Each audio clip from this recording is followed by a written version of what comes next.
Somewhere in Ohio in the 1850s, a merchant kept a leather notebook in his coat pocket. Not a journal, not a ledger, a counterfeit detector, handwritten, updated monthly, listing which banks were still solvent, which had already failed, and which paper bills were probably fake. He consulted it before every transaction, every single day. He was not unusual. Commercially printed versions of that same guide sold at newsstands across the country. The most widely circulated edition listed over 8,000 separate banks operating in the United States before 1863, each one printing its own currency, backed by whatever assets they claimed to hold, verified by no one. A farmer in Kentucky might receive a bill issued by a bank in Michigan that had already collapsed 3 months earlier. A widow in Pennsylvania might spend her entire savings on notes printed by an institution that never held a single dollar in reserve. Independent estimates from the period placed the share of worthless or counterfeit bills in active circulation at somewhere between 30 and 50% of all paper money changing hands in America. Your ancestors weren't careless with money. They were surviving a financial system that had no floor. This video is about what that system actually was, who built it, who profited when it collapsed, and why the story of how it ended was rewritten so completely that most Americans today have never heard of it. Because the replacement didn't arrive by accident. It arrived on a schedule. The system had a name. Americans who lived inside it called it the free banking era. Historians who studied it later called it a noble experiment. What it actually was the largest unregulated currency experiment ever conducted on a civilian population in the history of the Western world. It began in 1837. That year, President Andrew Jackson allowed the federal charter of the Second Bank of the United States to expire without renewal. Jackson believed central banking was a tool of the wealthy against the poor. He believed that states and the people within them deserved the freedom to manage their own financial affairs. In principle, this was not unreasonable. In practice, what followed was something no one had fully anticipated. Within months of the federal charter expiring, individual states began passing their own banking laws. Michigan went first in 1837. New York followed in 1838. Georgia, Illinois, Wisconsin, one by one, the states opened their doors. Any group of investors who could assemble a minimum amount of capital, file the appropriate paperwork, and deposit government bonds as collateral with the state could open a bank and begin issuing currency. Reasonable, except for one detail. The government bonds used as collateral did not need to represent the actual value of the currency being printed. A bank could deposit bonds worth $50,000 and print notes worth $200,000. The ratio was different in every state. In some states, it was not codified at all. This meant that from the moment the system was born, the paper in a man's wallet was worth whatever the institution that printed it said it was worth, and not a penny more. But this was only the first layer of the problem. The second layer was geography.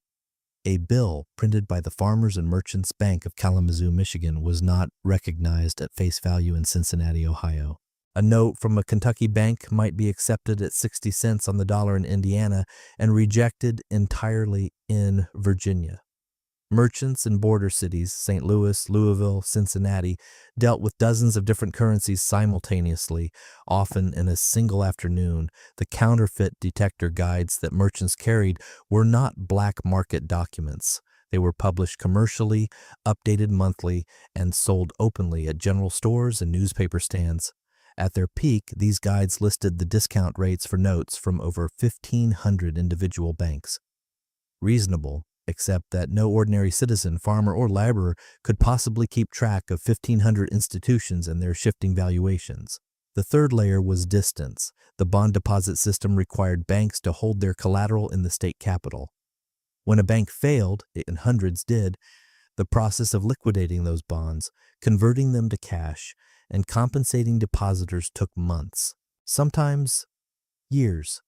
In the meantime, the notes that bank had issued remained in circulation. People accepted them, spent them, trusted them. They had no way of knowing that the institution that printed the bill in their hand had already closed its doors 3 states away, which brings us to the category of institution that historians have struggled to name politely. Contemporary observers were less restrained. They called them wildcat banks. The term itself tells a story. Wildcat banks were institutions established specifically in remote locations, deep in forests, far from navigable roads, accessible only through terrain that the average depositor could not reasonably travel. And the name came from the idea that only wildcats lived far enough out to visit them. The purpose was deliberate. Under the bond collateral system, a bank had to allow depositors to redeem their paper notes for gold or silver on demand. By locating the bank in the wilderness, the founders ensured that redemption was theoretically available and practically impossible. The notes circulated, the gold stayed put, and the founders collected the difference. This was not illegal. This was the system. By the 1850s, estimates from banking historians placed the number of active note-issuing banks in the United States at somewhere between 8,000 and 9,000 individual institutions. The currency they produced was not uniform, it was not regulated, it was not guaranteed, and a significant portion of it, estimates from the period range from 30 to 50% of all paper money in active circulation, was either worthless, fraudulent, or issued by institutions that no longer existed. What this meant for an ordinary American family is almost impossible to overstate. Consider the arithmetic of a single transaction. A farmer in rural Pennsylvania sells a season's worth of grain in the autumn of 1855. He receives payment in paper notes, perhaps from 4 or 5 different institutions because his buyers are paying with whatever they have. He takes those notes to the nearest town. The merchant there accepts 2 of them at face value, discounts a third by 20%, and refuses the fourth entirely because that bank's notes are currently trading at a 40% loss following rumors of insolvency. The farmer returns home with less value than he earned. He did nothing wrong. He made no mistake. He was simply operating inside a system where the ground shifted beneath every transaction. This was not limited to rural Pennsylvania. It was the lived financial reality of nearly every American who was not wealthy enough to deal exclusively in gold coin or land. The working poor, the newly arrived immigrant, the small merchant, every one of them absorbed the losses that the system produced. Across the country, the pattern repeated with variations specific to each region. In the South, plantation-adjacent banks issued currency backed by the value of enslaved people, human beings listed as collateral assets on state-filed bond documents. When those banks failed, the losses were absorbed by the workers and merchants who had accepted their notes in good faith with no knowledge of what backed them. In the Midwest, the timeline of bank failures reads like a seismic record. 1837, a national financial panic collapses hundreds of institutions within months of the free banking laws passing. 1857, a second panic, triggered by the failure of the Ohio Life Insurance and Trust Company, spreads through the banking system within weeks. 1860, a third contraction as Southern banks begin restricting gold payments in anticipation of political crisis. 3 major collapses in 23 years, each one wiping out the savings of people who had done everything right. Maybe the timing is coincidental. Maybe 8,000 competing currency issuers with no coordinating authority and no reserve requirements was simply an ambitious experiment that produced predictable results. Maybe the 3 panics in 2 decades were unrelated to the structure of the system itself. But then the ledgers from the surviving banks are examined, and the pattern in those numbers is very hard to dismiss. In every major panic, the institutions that survived were not the most conservative or the most honest. They were the largest, the ones with the deepest connections to state government, the ones whose founders had already diversified into land, railroads, and federal contracts before the crisis arrived. The small banks, the ones serving farmers, laborers, and small merchants, failed at rates approaching 60 and 70%. In the worst years, their depositors recovered pennies. The large banks emerged from each panic with expanded market share.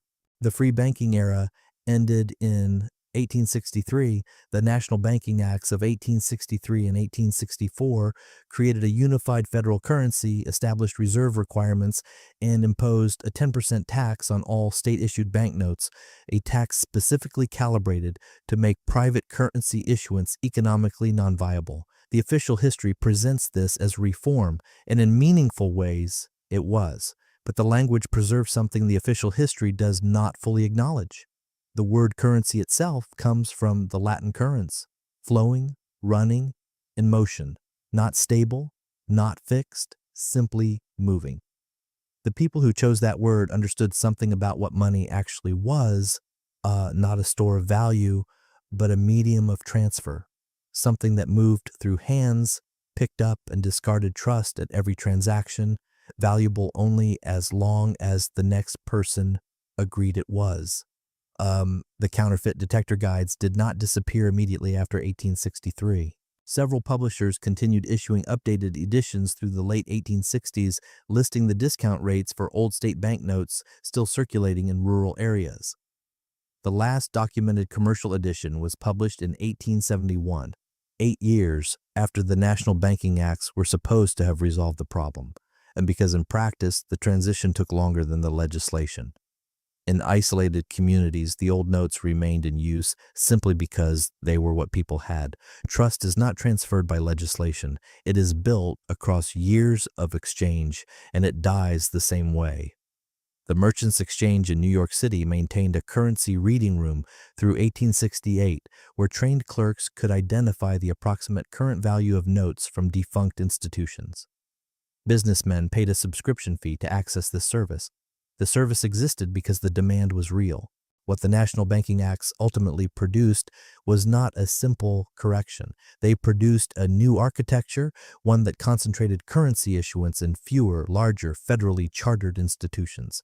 And that defined the relationship between the American government and American money in terms that have not fundamentally changed in the 160 years since. The 10% tax on state banknotes was never repealed. The provision that established the primacy of federally chartered institutions over state-chartered ones was never revisited by Congress in any comprehensive way. And the question of what happened to the depositors who lost money in the failures of the free banking era, the accumulated losses of the farmers, the widows, the immigrants, the laborers, was never addressed by any compensatory legislation at any level of government. The reform was real. The accountability was not. The counterfeit detector guides are still findable, not in most libraries, but in specialized archive collections in the holdings of historical societies in Ohio and Pennsylvania, and New York in the digitized newspaper archives that have been slowly making the 1850s legible to people who were not alive to live through them. The guides list the banks alphabetically, they list the current discount rate, they list the names of the cashiers whose signatures are genuine and the names of the cashiers whose signatures have been forged. They are meticulous documents, careful, professional, completely routine for their era, and that is the part that stays with anyone who spends time with them. Not the fraud, not the wildcat banks or the worthless notes or the 3 panics in 23 years. What stays is the routine quality of the counterfeit guide, the matter-of-fact tone, the monthly update cycle, the assumption built into the document's very structure that every person conducting commerce in America already understood that some portion of the money in their pocket was not real and simply needed to know how much.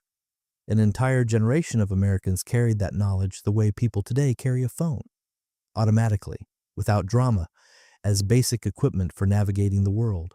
The question that those guides leave open is not whether the system was broken. The record is unambiguous on that point. The question is simpler and considerably harder to answer. Who decided that the people living inside that system, the farmers with their leather notebooks, the widows with their suspended payment receipts, the immigrants whose savings evaporated between one city and the next, who decided that none of them were owed an explanation when the system was finally replaced? The National Banking Acts do not answer that question. The congressional testimony from 1863 does not answer it.